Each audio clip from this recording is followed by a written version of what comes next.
नमस्कार दोस्तों, आपका स्वागत है मेरी इस नई यूट्यूब वीडियो में। दोस्तों, आज इस वीडियो में हम डिस्कस करेंगे भारत एक सामान्य परिचय, मतलब इंडियन ज्योग्राफी का हम एक इंट्रोडक्शन हम इसमें पढ़ेंगे। इसमें इंडियन ज्योग्राफी भारत के बारे में, भारत के भौगोलिक स्ट्रक्चर के बारे में, और जो जो एक सामान्य परिचय हो सकता है वो हम इस वीडियो में पढ़ेंगे। दोस्तों, जो इस वीडियो में हम नोट्स जिन नोट्स से मैं आपको पढ़ा रहा हूँ वो है दृष्टि आईएएस की क्विक बुक। दोस्तों, मैंने सभी बुकों में जो इंट्रोडक्शन वाला पार्ट देखा, मुझे सबसे बेटर इसी का लगा। इंट्रोडक्शन काफ़ी लिमिटेड चीज़ें हैं और काफ़ी इंपॉर्टेंट चीज़ें हैं जो कि परीक्षक की दृष्टि से बहुत ज़्यादा महत्वपूर्ण है। मैंने इस पर्टिकुलर नोट्स में ये देखा, इसलिए मैंने इसको चूज़ किया कि मैं इंट्रोडक्शन वाला पार्ट आपको इस बुक से पढ़ाऊँ। दोस्तों, आइए शुरू करते हैं। हमारे देश का नाम भारत कैसे पड़ा? हमारे देश का नाम भारत है, इंडिया है, हिंदुस्तान है, हिंद है। तो ये सब नाम कैसे पड़े, किसने दिए, कहाँ से आए? सबसे पहले इसके बारे में जानते हैं। सबसे पहले जानते हैं भारत के नाम, कि भारत नाम किससे आया है। जैसे कि आप सभी को बचपन से आप सुनते आ रहे हैं कि भारत आया भरत से। तो भरत कौन था? भरत था दुष्यंत और शकुंतला के पुत्र भरत। अब ये कौन थे, क्या थे, इनका वर्णन किस में आता है, ये सब जानने के लिए आपको अ, जानना पड़ेगा सबसे पहले कि भरत का उल्लेख कहाँ हुआ था। सबसे पहले जो भरत शब्द का उल्लेख होता है, ये हुआ था ऋग्वैदिक काल के प्रमुख जन भरत के नाम पर किया गया है। तो जो ऋग्वेद में इसका हम उल्लेख मानते हैं भरत का। और वायु पुराण में एक संदर्भ है जिसमें दुष्यंत और शकुंतला का पुत्र भरत का वर्णन है। तो संभव तो मानते हैं कि भरत नाम वहीं से आया। भारत का जो नाम है भारत, वो उन्हीं भरत से आया है जो दुष्यंत एवं शकुंतला के पुत्र हैं। और ये भारत शब्द का जो प्रयोग है वो पुराणों में बहुत ज़्यादा मिलता है, इसलिए हमारे देश का नाम अभी प्रमुखता से भारत हम प्रयोग करते हैं। और भी नाम है, जैसे जम्बूद्वीप है और आर्यावर्त है। ये भी एक प्राचीन नाम है। और आर्यावर्त जैसे नाम से ये कि आर्यों का निवास जहाँ हो उसे आर्यावर्त कहते हैं। तो माना जाता है कि आर्यों का निवास स्थान भारत है, इसलिए भारत को आर्यावर्त भी कहा जाता है। अब और भी नाम है, जैसे हिंद है, हिंदुस्तान है। दोस्तों, माना जाता है कि ये नाम दिए हैं भारत को फारसी लोगों ने या अरबी लोगों ने। ये प्रयोग करते, हमारी जो भूमि है उसके लिए ये प्रयोग करते थे, हिंदुस्तान या हिंद एक का प्रयोग करते थे, इसलिए ये नाम दिया है फारसी एवं अरबी जो लोग थे उनके द्वारा भारत को ये नाम दिया गया है। और इंडिया नाम, दोस्तों, इंडिया नाम की उत्पत्ति हुई है यूनानी शब्द इंडोस से। इंडस या इंडोस, ये क्या है, ये किसके लिए यूज होता है? जो सिंधु नदी है उसे सब इंडस कहते हैं, इंडस। और इस भूभाग को इंडोस कहा जाता है यूनानी भाषा में। तो इसलिए अंग्रेजों ने इंडोस इंडस से भारत के इस भूभाग को इंडिया कहा। तो दोस्तों, आपको ये क्लियर हो गया होगा कि जितने भी नाम हैं वो कहाँ कहाँ से आए। अब आगे बात करते हैं इसके आकार और भौगोलिक अवस्थिति के बारे में। दोस्तों, भारत का जो कुल क्षेत्रफल है वह है 32,87,263 वर्ग किलोमीटर। दोस्तों, ये आपको कंठस्थ याद होना चाहिए कि भारत का जो कुल क्षेत्रफल है वो 32,87,263। ये तो दोस्तों आपको कंठस्थ होना चाहिए। ये एक इतनी बेसिक चीज है जो कहीं भी कभी भी पूछी जा सकती है, और अचानक से आपको अगर याद रहेगा तो एक नंबर तो मतलब ऐसा है कि एक सेकंड में आप ये एक नंबर पक्की। तो ये बेसिक बेसिक चीजें आपको आनी चाहिए। और विश्व के कुल भौगोलिक क्षेत्रफल, ध्यान रखना, भौगोलिक क्षेत्र का 2.4% है। दुनिया का जितना भौगोलिक क्षेत्रफल है उसका भारत सिर्फ 2.4% है। अब क्षेत्रफल की दृष्टि से देखा जाए तो क्षेत्रफल की दृष्टि से भारत का सातवां स्थान है। सातवां स्थान है। तो जो पहले छह देश है वो कौन कौन से हैं? सबसे बड़ा देश दुनिया का है रूस। उसके बाद आता है कनाडा। उसके बाद आता है यूनाइटेड स्टेट्स अमेरिका, संयुक्त राज्य अमेरिका। उसके बाद आता है चीन, और उसके बाद आता है ब्राजील, और उसके बाद आता है ऑस्ट्रेलिया। और एक दो तीन चार पाँच छः, जी, ऑस्ट्रेलिया। उसके बाद आता है भारत, और भारत के बाद आता है अर्जेंटीना। दोस्तों, अर्जेंटीना और भारत का क्षेत्रफल लगभग लगभग कुछ अंतर है। भारत कुछ किलोमीटर स्क्वायर से आगे है, अर्जेंटीना से लगभग लोग मानते हैं कि अर्जेंटीना और भारत का सेम मानते हैं, लेकिन भारत कुछ वर्ग किलोमीटर से आगे है। अब दोस्तों भारत की आकृति कैसी है? भारत की जैसे दिखने में ही लग रहा है, भारत जो हमारा देश है उसकी आकृति चतुष्कोणीय है। इसका उत्तर दक्षिण तक अधिकतम विस्तार, मतलब उत्तर सबसे भारत का उत्तरी भाग और भारत का सबसे दक्षिणतम भाग, हम जब उसकी दूरी नापेंगे तो होगा 3214 किलोमीटर, यानी 3214 किलोमीटर, जो हमारी क्या है, उत्तर से दक्षिण है। और ये याद भी आसानी से हो जाएगा, 3 2 1 सीधा 4, तो ये भी याद भी आसानी से हो सकता है। पूरब से पश्चिम, ये दूरी भी आसानी से याद हो सकती है, ये है 2933 किलोमीटर।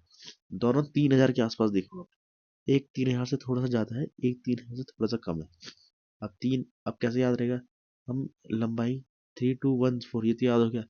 अब जो चौड़ाई है, मतलब चौड़ाई मतलब पूर्व पश्चिम, वो 3000 से थोड़ा सा कम, 3000 से कम क्या होगा, 2900 कुछ होगा। तो 29 तो आ गया, 29 तो आ गया, याद रखना इसमें डबल थ्री है, डबल थ्री, तो ये भी याद करने के लिए ये भी आसानी से याद हो सकता है। अब बात करते हैं दोस्तों मुख्य भूमि, जो भारत का मेन लैंड है, प्लस जो द्वीप है साथ में, अंडमान निकोबार द्वीप समूह, लक्षद्वीप द्वीप समूह, सहित भारत की जो कुल तटीय रेखा है, तट रेखा है। तो पहले जो बुकों में या पिछले साल तक जो बुकों में मेंशन था वो है 7517 या 7516.6 किलोमीटर था पहले। लेकिन पिछले साल 2025 में गवर्नमेंट ऑफ इंडिया ने ये चेंज कर लिया है, और ये कभी भी पूछा जा सकता है किसी भी गवर्नमेंट एग्जाम में, ये कितना है, अब वर्तमान में कितनी तटीय रेखा है, जो बाउंड्री है उसकी लंबाई कितनी है, तो है 11,098, 11,098.8 किलोमीटर। ये ऑफिशियल है। आपको कोई भी पेपर में आएगा, ये पुराने वाले को टिक नहीं करना है, आपको 11,098.8 किलोमीटर को टिक करना है। और भारत की स्थलीय सीमा की लंबाई 15,106.7 किलोमीटर। अब ये कैसे है, टोटल कैसे 15,000 डिसाइड किया हमने, ये लास्ट में, इस वीडियो के लास्ट में, जब हमने बाउंड्रीज की लंबाई देखी है भिन्न भिन्न राज्यों की, तो आपको पता चल जाएगा कि टोटल कितनी आ रही है। तो ये इतनी आएगी, 15,106.7 किलोमीटर, ये क्या है, स्थलीय सीमा है। अब बात करते हैं, भारत पूरी तरह से उत्तर पूर्वी गोलार्ध है। उत्तर पूर्वी गोलार्ध क्या क्या मतलब है? इक्वेटर है, जो भारत जो पृथ्वी को बराबर दो हिस्सों में बांटती है, उस लाइन को बोलते हैं इक्वेटर। इक्वेटर के हम उत्तर में आते हैं, मतलब इक्वेटर ऊपर आते हैं, ऊपर हम उत्तर में आ गए, तो उत्तर हो गया। जो ग्रीनविच मीन टाइम है, जो कि ग्रीनविच जगह से होकर गुजरती है, उसके हम आते हैं पूरब में। तो उत्तर और पूरब, तो हम कौन से गोलार्ध में आ गए, उत्तर पूर्वी गोलार्ध में। और दोस्तों इसके हम इसकी वो देखते हैं, लोकेशन देखते हैं, कितना डिग्री कितना मिनट पे है। तो ये 8 डिग्री 4 मिनट उत्तरी अक्षांश, मतलब इक्वेटर से ऊपर 8 डिग्री तक, और उसके ऊपर 37.6 डिग्री उत्तरी अक्षांश के बीच फैला है भारत। हमने इक्वेटर से ऊपर देखा। अब ग्रीनविच मीन टाइम से इधर पूर्व की तरफ देखेंगे तो 68 डिग्री 7 मिनट, पूर्वी देशांतर से 97 डिग्री 25 मिनट पूर्वी देशांतर तक विस्तृत है। ये क्या है, पूरब से पश्चिम जो डिग्री है, मतलब पूर्वी देशांतर में ये फैला हुआ है, जो लगभग लगभग भारत को। अब बात करते हैं कर्क रेखा।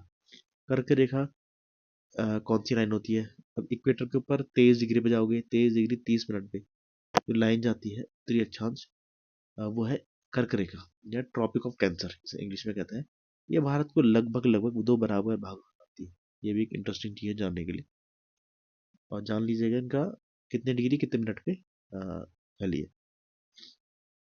अब भारत के दोनों अक्षांशीय और देशांतरीय विस्तार 30 डिग्री है, और जैसे आप नीचे देखेंगे 8 डिग्री 4 मिनट 37 डिग्री 6 मिनट, इसको आप माइनस करेंगे तो 30 डिग्री के आसपास डिफरेंस आएगा। और 68 डिग्री 7 मिनट 97 डिग्री 25 मिनट, इसको भी माइनस करेंगे तो 30 डिग्री के आसपास लगभग लगभग 30 डिग्री के वो आएगा, विस्तार आएगा। तो ये भी एक इंटरेस्टिंग चीज़ है जानने के लिए, मैंने कहा तभी मैंने इस नोट्स को चुना है, क्योंकि इसमें काफ़ी इंटरेस्टिंग चीज़ें हैं जानने के लिए, आपके मतलब बेसिक बहुत अच्छे से क्लियर होंगे। भारत की मुख्य भूमि, उत्तर में लद्दाख संघराज्य क्षेत्र से लेकर दक्षिण में कन्याकुमारी तक, और पूर्व में अरुणाचल से लेकर पश्चिम में गुजरात तक, यह है मुख्य भूमि की बात कर रहे हैं, यहाँ तक फैली है। भारत की उत्तर पश्चिम, उत्तर और उत्तर पूर्वी सीमा पर नवीनतम मोड़दार पर्वतों का विस्तार पाया जाता है, जो कि है ये अरावली से लेकर हिमालय से लेकर ये सभी। जबकि दक्षिण में प्रायद्वीपीय क्षेत्र में विस्तार पाया जाता है। दक्षिण में क्या प्रायद्वीपीय क्षेत्र है। भारत का प्रायद्वीपीय भूभाग उत्तर में थोड़ा अधिक चौड़ा। आप देखेंगे भारत कैसे वी शेप बनता है नीचे, बीच में चौड़ा होता है, लेकिन जैसे नीचे नहीं जाता है मतलब 22 डिग्री उत्तरी अक्षांश से दक्षिण की ओर संकरा हो जाता है। 22 डिग्री उत्तरी अक्षांश मतलब कर्क रेखा से, जैसे कर्क रेखा हमारा था 23 डिग्री था, तो कर्क रेखा से नीचे देखिएगा आप धीरे धीरे धीरे धीरे एक वी शेप बनता है, जिसका ऊपर भाग चौड़ा नीचे भाग संकरा होता जाता है। दोस्तों ये 3 चीज भी आप जान सकते हैं। एक है फैदम 6 फुट, एक मानक मील 1.609 किलोमीटर, एक समुद्री मील 1.852 किलोमीटर। समुद्री मील आगे भी आएगा। जो प्रादेशिक जल सीमा या जो भी भारत की जल सीमाएं होती है उसमें काफी इंपॉर्टेंट चीज है, समुद्री मील से हम नापते हैं। तो पता होना चाहिए कि एक समुद्री मील कितने का होता है, 1.852 किलोमीटर। ये बहुत इंपॉर्टेंट चीज है, ये जान सकते हैं। दोस्तों ये भारत का मैप है, ये आपको पता होना चाहिए कि कौन सी चीज कहाँ पर स्थित है, कौन सा राज्य कहाँ पर है। और खासकर नॉर्थ ईस्ट जो राज्य है आपको पता होना चाहिए कौन सा राज्य कहाँ पर है, और जो साउथ इंडिया है वो आपको पता होना चाहिए कौन सा राज्य कहाँ पर है। ये काफी इंपॉर्टेंट चीज है। अब बात करते हैं दोस्तों, आगे बढ़ते हैं। हिमालय पर्वतमाला द्वारा भारतीय प्रायद्वीप की मुख्य भूमि को एशिया से अलग किया जाता है। अब जो हिमालय माउंटेन रेंज है, आप देखेंगे तिब्बत से लेकर उत्तराखंड, नेपाल, सिक्किम, अरुणाचल तक फैला हुआ है। तो ये जो है एशिया के दूसरे हिस्से से भारत को अलग करता है।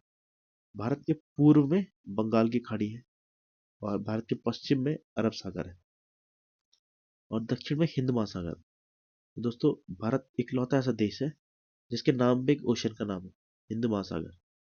भारत की मुख्य भूमि से दूर अंडमान निकोबार द्वीप समूह में दक्षिणतम बिंदु। अब अगर कोई पूछेगा भारत का दक्षिणतम बिंदु क्या है, जब तक उसने मेंशन नहीं किया, अगर वो मेंशन करते भारत की मुख्य भूमि का दक्षिणतम बिंदु क्या है, वो तो कन्याकुमारी है। लेकिन भारत का दक्षिणतम बिंदु है, उसे हम इंदिरा पॉइंट कहेंगे, या Pygmalion point, mostly Indira point नाम से जानते हैं उसे। ये कहाँ है, ये ग्रेट निकोबार द्वीप में है। और भारत का सबसे उत्तरी बिंदु सेम रहेगा, ये रहेगा इंदिरा कॉल। ये कहाँ है, लद्दाख में है। दोनों इंदिरा इंदिरा से नाम है, दक्षिणतम भी और उत्तरी भाग भी दोनों इंदिरा से है। भारत के सबसे पूर्वी बिंदु, सबसे पूर्व अरुणाचल प्रदेश में किबीथु। और भारत का सबसे पश्चिम बिंदु यह है गुहार मोती, जो कि कच्छ जिला गुजरात में है। और कच्छ जिला जो है भारत का सबसे बड़ा जिला है, कच्छ जिला क्षेत्रफल के हिसाब से। भारतीय मुख्य भूमि का सबसे दक्षिणतम बिंदु कैप कैमोरिन है। अब मुख्य भूमि का मानेंगे तो कन्याकुमारी में कैप कैमोरिन जगह है, वो पॉइंट जो है भारत का सबसे दक्षिणतम बिंदु है मुख्य भूमि में। भारत के में कुल 28 राज्य है दोस्तों, पहले कभी 28 राज्य, 27 राज्य, कभी 28 राज्य, कभी 29 राज्य, और वर्तमान में है 28 राज्य। 28 और 8, 28 8 आ रहा है, और फिर प्लस 8, 8 8 8 जो है केंद्र शासित प्रदेश भी है। अब 28 राज्य तो आपको पता होंगे, ये आप जान सकते हैं। केंद्र शासित प्रदेश कौन कौन से हैं, उनके नाम नोट कर लीजिएगा। जम्मू कश्मीर पहला, लद्दाख दूसरा, चंडीगढ़ तीसरा, दिल्ली चौथा, और दादर और नागर हवेली और दमन दीव ये एक ही हो गया। अब ये हो गया पांचवा।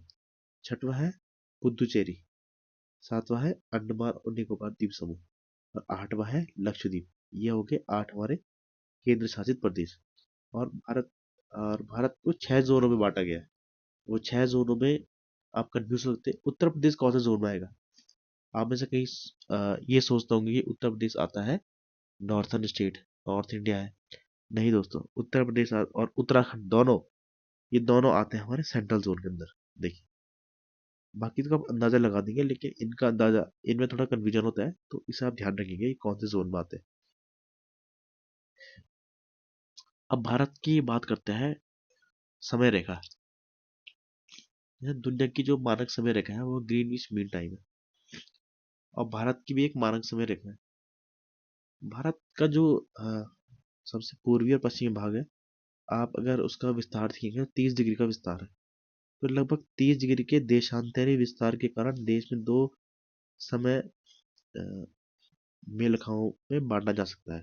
परंतु इस समय का समाधान, इस समस्या क्योंकि देश में अगर 2 टाइम जोन होंगे तो दिक्कत हो सकती है कई बार। कई देशों में तो बहुत टाइम जोन है, अभी बताऊंगा आपको कितने कितने टाइम जोन है, लेकिन भारत में एक ही टाइम जोन है। वो टाइम जोन कौन से, कौन सी रेखा को हमें टाइम जोन माना है? तो भारत के 82 डिग्री 30 मिनट पूर्वी देशांतर रेखा को भारत मानक मानक समय के निर्धारण हेतु मानक यामी उत्तर के रूप में मानकर लिया गया है। तो 82 डिग्री 30 मिनट को हमने क्या लिया? भारत का स्टैंडर्ड टाइम लिया कि इस रेखा के अकॉर्डिंग स्टैंडर्ड टाइम होगा। इस रेखा कैसे मानी गई? तो ग्रीनविच जो हमारे रेफरेंस पॉइंट है, ग्रीनविच मीन टाइम वाली रेखा है जो, उससे दोस्तों हम हैं 5 घंटे 30 मिनट आगे। यानी जो लंदन में टाइम हो रहा होगा उससे हम 5 घंटे 30 मिनट आगे हैं। और जो लाइन है 82 डिग्री 30 मिनट, ये लाइन होकर कहाँ से गुजरती है? ये भी एक क्वेश्चन है। ये दोस्तों कहते हैं कि उत्तर प्रदेश के मिर्जापुर, मिर्जापुर जो बहुत फेमस जगह है, उस पर एक वेब सीरीज भी बनी थी, तो उस जगह से होकर गुजरती है। आ, यह मानक समय रेखा भारत के कितने राज्यों से होकर गुजरती है, ये आप देख लीजिए। उत्तर प्रदेश, मध्य प्रदेश और छत्तीसगढ़, उड़ीसा, आंध्र प्रदेश, ये 5 राज्य हैं जिनसे होकर गुजरती है। उत्तर प्रदेश, मध्य प्रदेश, छत्तीसगढ़, उड़ीसा, आंध्र प्रदेश, देख लीजिए आप। ये 5 राज्य आपको याद होने चाहिए। और अभी हम कर्क रेखा जो टकराती है, वो छत्तीसगढ़ में टकराती है उससे। छत्तीसगढ़ राज्य में मानक समय रेखा और कर्क रेखा दोनों मिलती है। ये बात भी आप याद रखिए, आगे शायद पॉइंट होगा इस पे रिलेटेड। भारतीय मानक समय रेखा ग्रीनविच समय से 5 घंटा 30 आगे रहती है, मैंने आपको ऑलरेडी बता दिया है। देश की सबसे पूर्वी व सबसे पश्चिमी देशांतर रेखाओं के मध्य लगभग 30 डिग्री का अंतर होने के कारण सुदूर पूर्वी और सुदूर पश्चिमी भागों में लगभग 2 घंटे का अंतराल होता है। गुजरात के सबसे सबसे पश्चिमी पॉइंट और अरुणाचल के सबसे पूर्वी पॉइंट पे अगर अंतर देखा जाए नेचुरली, तो 2 घंटे का अंतर होगा। यानी अगर सनसेट यहाँ 5 बजे हो रहा है तो वहाँ 7 बजे जितना अंधेरा होता है उतना हो चुका होता है अरुणाचल में। या सूरज वहाँ जल्दी निकल जाता है अरुणाचल, हमारा सूरज 5 बजे निकल रहा है वहाँ, तो गुजरात में 7 बजे निकलेगा। ऐसा 2 घंटे का अंतराल होता है। विश्व के देशों ने अपनी आपसी समझ से माना कि हमें उत्तर को 7 डिग्री 30 मिनट देशांतर के गुणांक पर चुना है। ठीक है। और यही कारण है कि मतलब जो 0 डिग्री वाली होती है, वहां से फिर अगली लाइन जो होगी वो 7 डिग्री 30 मिनट पर होगी, ये मान के चलो। तो यही कारण है कि 82 डिग्री 30 मिनट भारत में पड़ती है, तो भारत का माना कि हमें उत्तर उससे चुना गया है। अब यूएसए की मुख्य भूमि, जो मेनलैंड बात करें, जो उसका आइलैंड है, दुनिया भर की दुनिया में जमीन है उसकी उसकी बात नहीं कर रहा, जो उसका मेनलैंड है, वहाँ 6 टाइम जोन है। अमेरिका में सिर्फ 6 टाइम जोन है। और रूस में तो 11 टाइम जोन है। रूस, और सोचो आपको लग रहा होगा कि रूस बड़ा देश है, फैला है बहुत, यूरोप से लेकर एशिया तक फैला है, तो उसमें टाइम जोन हो सकता है, ये हम सोच सकते हैं। अब इससे भी भयंकर एक जगह है फ्रांस, उसकी जो कितना छोटा देश है वो, लेकिन उसकी जो और लैंड्स आगे पड़ते हैं वो बताता हूँ आपको। ठीक है। ये है ओवरसीज टेरिटरीज को मिलाकर फ्रांस के पास सर्वाधिक 13 समय कटिबंध, मतलब फ्रांस के पास कितनी जमीन है यूरोप को छोड़ के बाहर दुनिया में, जबकि यूएसए में कुल 11 समय कटिबंध। अब यूएसए में अब तक 6 देख रहे थे, अब है 11, जो कि हमारे जो उसके 6 तो मुख्य भूमि है, 5 जो बाहर के क्षेत्र है उसके, जो बाहर आइलैंड्स हैं उन सब में। अब कर्क रेखा जो है 23 डिग्री 30 मिनट उत्तरी अक्षांश वाली जो रेखा है, वो भारत के 8 राज्यों से गुजरती है। ये 8 राज्य आपको याद होना चाहिए। गुजरात, राजस्थान का छोटा भाग, छोटा सा भाग उसमें शामिल है। मध्य प्रदेश तो पूरा शामिल होता है, बीचों बीच है।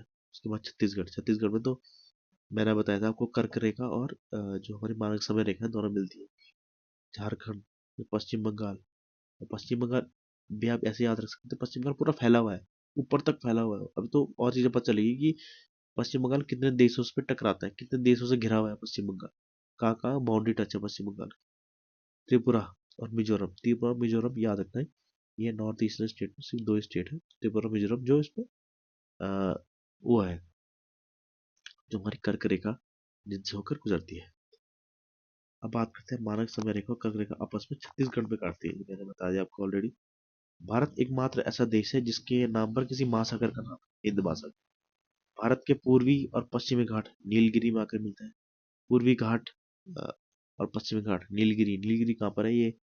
तमिलनाडु, केरल, यहाँ पर नीलगिरी बनते हैं, नीलगिरी पर्वतमाला बनती है। तो पश्चिम घाट इधर से पश्चिम से आ रहे हैं और पूर्वी घाट पूर्व से आ रहे हैं और दोनों मिलते हैं नीलगिरी में। क्षेत्रफल की दृष्टि से भारत का सबसे बड़ा राज्य राजस्थान है और सबसे छोटा गोवा। क्षेत्रफल की दृष्टि से ही सबसे बड़ा केंद्र शासित प्रदेश है लद्दाख। ऊपर लद्दाख टॉप पे बहुत बड़ा है, बाकी सब बहुत छोटे छोटे हैं क्षेत्रफल की दृष्टि से। सबसे छोटा लक्षद्वीप। जनसंख्या की दृष्टि से भारत का सबसे बड़ा राज्य उत्तर प्रदेश है और सबसे छोटा सिक्किम। जनसंख्या की दृष्टि से देखा जाए तो सबसे बड़ा केंद्र शासित प्रदेश दिल्ली है, क्योंकि राजधानी है और बहुत प्रकार के लोग यहाँ आते हैं, तो इसलिए जनसंख्या बहुत ज्यादा डेंस है वहाँ पे। सबसे छोटा है लक्षद्वीप, वहाँ जनसंख्या बहुत कम है। दमन और दीव के बीच खंबात की खाड़ी है। दमन और दीव, इनके बीच में जो खाड़ी है उसे बोलते हैं खंबात की खाड़ी। उत्तर पूर्वी राज्यों में एक है सेवन सिस्टर्स। सेवन सिस्टर्स सारी नॉर्थ ईस्टर्न स्टेट होगी। सिक्किम कभी भी सेवन सिस्टर्स का भाग नहीं है, तो सिक्किम को आप अलग रख सकते हो। सिक्किम सेवन सिस्टर्स में नहीं आता है। सेवन सिस्टर्स कौन कौन सी है? अरुणाचल प्रदेश, आसाम, मेघालय, मणिपुर, मिजोरम, नागालैंड और त्रिपुरा को 7 बहनों की संख्या दी जाती है। भारत के राज्यों एवं केंद्र शासित प्रदेशों में उत्तर प्रदेश एक ऐसा राज्य है जिसकी सीमा सर्वाधिक राज्यों से जुड़ी है। उत्तर प्रदेश की सीमा कुल 8 राज्यों से जुड़ी है और एक केंद्र शासित प्रदेश दिल्ली से। अ, इसकी सर्वाधिक सीमा मध्य प्रदेश से जुड़ी है, नीचे मध्य प्रदेश से। और सबसे कम हिमाचल। हिमाचल बहुत ऊपर हो, वहां भी पहुंचा है उत्तर प्रदेश। उत्तर प्रदेश का एक सोनभद्र एक ऐसा जिला है, देश का एकमात्र ऐसा जिला है जो 4 राज्यों से घिरा हुआ है। छत्तीसगढ़, मध्य प्रदेश, बिहार और झारखंड। इकलौता ऐसा जिला है सोनभद्र। और ये भारत के 9 राज्य और 4 केंद्र शासित प्रदेशों की सीमाएं समुद्र तट से लगी है। 9 राज्य समुद्र तट से जो सीमाएं लगी है जिन राज्यों की, वो है उनकी संख्या है 9 राज्य। और जिनमें समुद्र तट की सबसे लंबी और सबसे लंबी रेखा जो है गुजरात की है समुद्र तट से। सबसे छोटी है गोवा की। 9 राज्य तो ये हो गए। अब बाकी बचे हैं हमारे 19 राज्य। तो 19 राज्य और 4 केंद्र शासित प्रदेश, मतलब 4 तटीय है और 4 स्थलीय है जो लैंड लॉक्ड है। 4 लैंड लॉक्ड है और 4 क्या है, जो तट को जो समुद्र तट से जुड़े हुए हैं। 19 राज्य लैंड लॉक्ड है, जिनमें से 5 राज्य हरियाणा। 19 में से ये 5 राज्य जो किसी भी देश से जिनकी बाउंड्री नहीं है। हरियाणा हो गया, छत्तीसगढ़ हो गया, तेलंगाना, मध्य प्रदेश और झारखंड। 2 केंद्र शासित प्रदेश दिल्ली और चंडीगढ़ ऐसे हैं जिनकी कोई भी अंतर्राष्ट्रीय सीमा नहीं है। आगे बढ़ते हैं दोस्तों। राज्यों तथा केंद्र शासित प्रदेशों में पुदुचेरी। पुदुचेरी इकलौता ऐसा केंद्र शासित प्रदेश है, और बहुत आपको हैरानी होगी, बहुत फैला हुआ है। मतलब इसके अंदर बहुत चीजें ऐड की है, बहुत राज्यों की जगह इसमें ऐड है।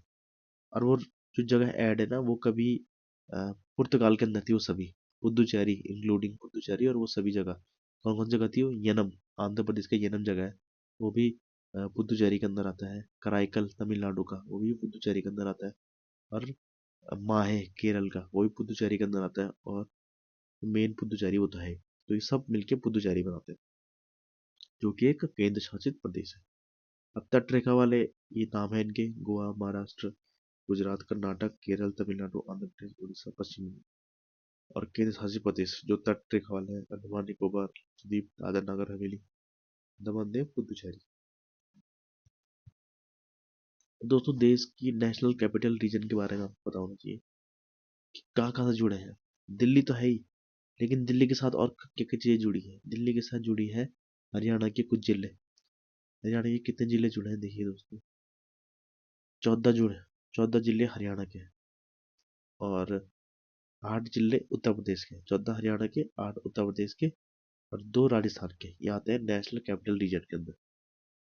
और दिल्ली, राजस्थान की दिल्ली से कोई बाउंड्री ना होने के बावजूद भी राजस्थान के 2 जिले नेशनल कैपिटल रीजन में आते हैं। जैसे देखिए नीचे, ये दिल्ली पिंक में हो गया और राजस्थान ये नीचे ब्लू में। कोई जिला एड बाउंड्री नहीं बनाता दिल्ली के साथ। अब दोस्तों बात करते हैं, ये है भारत के राज्य एवं केंद्र शासित प्रदेशों की राजधानी, जो जिसकी जाना बहुत इंपॉर्टेंट है, खासकर नॉर्थ ईस्टर्न जो स्टेट है उन सबकी राजधानी को जानना इंपॉर्टेंट है। और जिनकी 2 राजधानी है, ग्रीष्मकालीन और सर्दियों वाली। जैसे हिमाचल है, हिमाचल की शिमला ग्रीष्मकालीन है, धर्मशाला सर्दियों की है। उत्तराखंड में देहरादून सर्दियों की और ग्रीष्मकालीन गैर। आंध्र प्रदेश की तो 3 राजधानी है दोस्तों: अमरावती, है जो कि विधायी राजधानी है, जो मेन राजधानी अमरावती है। और कुर्नूल हो गई और विशाखापट्टनम हो कार्यगत राजधानी। और दोस्तों एक और राज्य है, ये मेंशन किया नहीं है, महाराष्ट्र की मुंबई और दूसरी राजधानी नागपुर है। ये हो गया हमारे नॉर्थ ईस्टर्न स्टेट। सिक्किम की गंगटोक है, असम दिसपुर, अरुणाचल की ईटानगर, नागालैंड की कोहिमा, मणिपुर की इम्फाल, मिजोरम की आइजोल, त्रिपुरा की अगरतला, मेघालय की शिलोंग। और एक केंद्र शासित प्रदेश है जिनके राजधानी जैसे लक्षद्वीप की कवारत्ती है। बाकी सबकी सेम सेम है। अंडमान निकोबार की पोर्ट ब्लेयर है, याद होनी चाहिए आपको। दादरा नगर हवेली और दमन दीव की दमन है। जम्मू कश्मीर की श्रीनगर और जम्मू सर्दियों की है, श्रीनगर ग्रीष्मकालीन और जम्मू सर्दियों की है। लद्दाख की राजधानी है लेह। और ये देखो दोस्तों, पहले इसको पढ़ते हैं कुछ पॉइंट्स होंगे। हाँ, अब 1961 में जो पुर्तगाल ने जितनी जमीनें थी उसने सब सौंप दी भारत को, जो भारत के आसपास थी। जैसे दादरा नगर हवेली, दमन दीव और गोवा, ये तीनों 1961 में पुर्तगाल ने वापस कर दी भारत को। और फ्रांस के अधीन जो राज वो थी 1954 में भारत को दी थी, ये सभी सॉरी चंद्रनगर को छोड़ के, पौंडीचेरी जो थी जो वर्तमान में पुदुचेरी है, और कराईकल, माहे यनम, ये सभी किसी में पुदुचेरी के अंदर आते हैं। और तो ये फ्रांस के अंदर थी, तो 1954 में वापस की गई है। अब भारत के पड़ोसी देशों के बारे में बात करते हैं। भारत के कुल 7 पड़ोसी देश है स्थलीय सीमा वाले। 7 कौन कौन से हैं? उत्तर पश्चिम में पाकिस्तान, अफगानिस्तान, उत्तर में चीन, नेपाल और भूटान, तथा पूर्व में म्यांमार और बांग्लादेश के साथ स्थलीय सीमाएं लगी हुई हैं। और दक्षिण में देखेंगे 2 पड़ोसी द्वीपीय राष्ट्र है। एक तो श्रीलंका है, दूसरा मालदीव है।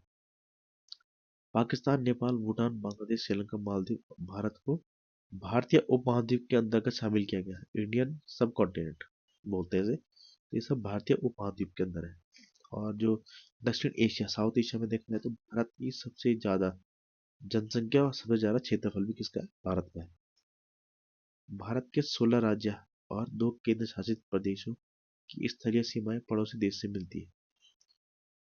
और वो जो केंद्र शासित प्रदेश है वो मोस्टली मुझे लगता है, नहीं मोस्टली क्या, वो है ही दो, वही है जो तटीय, जो द्वीप है हमारे।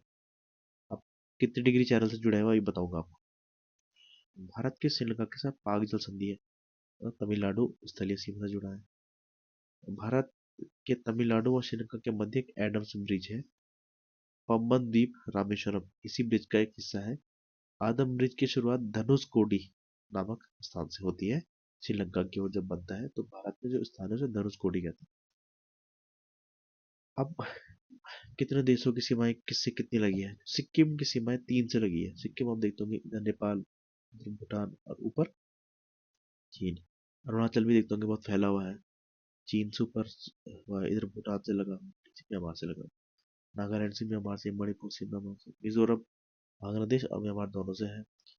त्रिपुरा जो है सिर्फ बांग्लादेश से है। मेघालय बांग्लादेश से है। असम भूटान, ऊपर भूटान से भी है और नीचे बांग्लादेश से भी है। पश्चिम बंगाल देखिए, बांग्लादेश से तो है ही, ऊपर नेपाल से भी है, भूटान से भी है। पश्चिम बंगाल बहुत ऊपर तक फैला है। बिहार, नेपाल, उत्तर प्रदेश, नेपाल, उत्तराखंड दो, नेपाल और चीन। हिमाचल प्रदेश चीन के साथ है। जम्मू कश्मीर पाकिस्तान के साथ। पंजाब भी पाकिस्तान के साथ, राजस्थान भी पाकिस्तान के साथ, गुजरात भी पाकिस्तान के साथ, लद्दाख चीन, पाकिस्तान, अफगानिस्तान के साथ फैला है। अब रेड क्लिफ रेखा है, भारत पाकिस्तान की रेड क्लिफ रेखा है। और भारत बांग्लादेश की भी रेड क्लिफ रेखा है। दोनों को रेखा जो बांटती है वो रेड क्लिफ रेखा ही बांटती है दोनों। मैकमोहन भारत और चीन के बीच है। डूरंड रेखा भारत अफगानिस्तान के बीच है, लेकिन वो डूरंड रेखा वाला जो पार्ट है उसमें पाकिस्तान का कब्जा होने के कारण अभी हमारे पास नहीं है। अब चैनल्स है दोस्तों, जैसे 8 डिग्री चैनल्स किन दो के बीच है? यह मालदीव और मिनिकॉय। मिनिकॉय जो है भारत का एक द्वीप है, और मालदीव और मिनिकॉय जो है 8 डिग्री चैनल से अलग होता है। 9 डिग्री चैनल है मिनिकॉय और लक्षद्वीप, दोनों भारत के ही है, मिनिकॉय भी और लक्षद्वीप। वो होता है 9 डिग्री से। अब 6 डिग्री, 6 डिग्री जो है वो ग्रेट निकोबार और सुमात्रा आइलैंड। सुमात्रा जो है इंडोनेशिया का आइलैंड है, ग्रेट निकोबार भारत के अंदर आता है, तो उन दोनों को अलग करती है हमारी 6 डिग्री चैनल। अब आता है 10 डिग्री चैनल, जो है अंडमान का जो लघु अंडमान पार्ट है, और निकोबार का कार निकोबार पार्ट है, उन दो को बांटती है 10 डिग्री चैनल। ग्रेट चैनल जो है इंदिरा पॉइंट और इंडोनेशिया को अलग करती है हमारी ग्रेट चैनल। पाक जल संधि भारत श्रीलंका को, और कोको जल संधि ये है अंडमान और कोको द्वीप को। कोको द्वीप जो है म्यांमार का पार्ट है। अंडमान जो द्वीप है और कोको द्वीप, इन दो को अलग करती है कोको जल संधि। अब दोस्तों पड़ोसी देश की सीमाएं हम देखेंगे, कितनी सीमाएं कौन सा देश लगाता है। इससे जो मैंने स्टार्टिंग में आपको कहा था कि टोटल हो रहा है 15,106 हो रहा है। कहाँ से हो रहा है? तो सबसे ज्यादा सीमा है बांग्लादेश की भारत के साथ, 4,096.5 किलोमीटर की लंबाई सबसे ज्यादा है, जो कि भारत के 5 राज्यों से जुड़ी है। पश्चिम बंगाल, असम, मेघालय, त्रिपुरा और मिजोरम। ये आपको मैप से याद हो जाएंगे। अगर आपको मैप याद है तो ये आसानी से याद हो जाएगा। आपको याद करना है सिर्फ इसमें कि 4096.7 किलोमीटर। सेकंड में चीन आता है, 3488 किलोमीटर, 5 राज्य है। फिर आता है पाकिस्तान, 3323, 5 राज्य है। नेपाल आता है 1751, 1751, ये भी 5 राज्य है। म्यांमार 1643, 1643, 4 राज्यों के साथ। भूटान 699, 4 राज्यों के साथ। अफगानिस्तान 106, 1 राज्य के साथ, लद्दाख के साथ। टोटल लंबाई हुई 15,106। स्थलीय सीमा ये बताई थी मैंने आपको। अब दोस्तों भारत के बाहर में कुछ प्रमुख तथ्य है कि प्रादेशिक जल सीमा 12 समुद्री मील तक। मैंने आपको समुद्री मील याद थी, 1.85 किलोमीटर एक समुद्री मील होती है। 12 समुद्री मील तक भारत की प्रादेशिक जल सीमा होती है। फिर आता है संलग्न क्षेत्र मंडल, ये 24 समुद्री मील तक होता है। फिर अनन्य क्षेत्र मंडल, ये 200 समुद्री मील तक होता है। और ये क्या होता है ये आपको आगे की वीडियो में बताऊंगा मैं, जब इसका टॉपिक आएगा। भारत के औसत समुद्री तल का मापन चेन्नई से करते हैं। जैसे बोलते हैं ना कि ये समुद्र तल से इतने ऊपर है, तो हम मोस्टली चेन्नई से नापते हैं। जनसंख्या के आधार पर विश्व में स्थान भारत का दूसरा है, ये 2011 की जनसंख्या के हिसाब से। क्षेत्रफल के आधार पर भारत का स्थान 7वां है। मैंने आपको वो पहले ही बताया, अर्जेंटीना भारत के बाद आता है। विश्व के क्षेत्रफल का हिस्सा है 2.4%। भारत के पड़ोसी देश है 7। विश्व जनसंख्या का 17.7% भारत में रहते हैं। पूर्व और पश्चिमी छोरों के बीच समय अंतराल 2 घंटे का है। भारत की सबसे बड़ा जिला जो है कच्छ है, ये मैंने आपको पहले बताया। दोस्तों इसमें नोट्स में इतना ही, इंट्रोडक्शन इतना ही है, और आगे हम और भी इसके बारे में पढ़ेंगे। अभी हम मैं इंडियन ज्योग्राफी चला रहा हूँ, इसके बाद शायद मैं विश्व ज्योग्राफी चलाऊंगा। देखते हैं क्या होता है आगे, लेकिन समय से मैं सिलेबस पूरा करने का पूरा प्रयास करूंगा। दोस्तों बने रहिए मेरे साथ। अगर आपने अभी तक चैनल को सब्सक्राइब नहीं किया तो कर लीजिए, और वीडियो अच्छी लगी है तो लाइक और कमेंट आप कर सकते हैं। दोस्तों इतना ही, चलते हैं, मिलते हैं नेक्स्ट वीडियो में।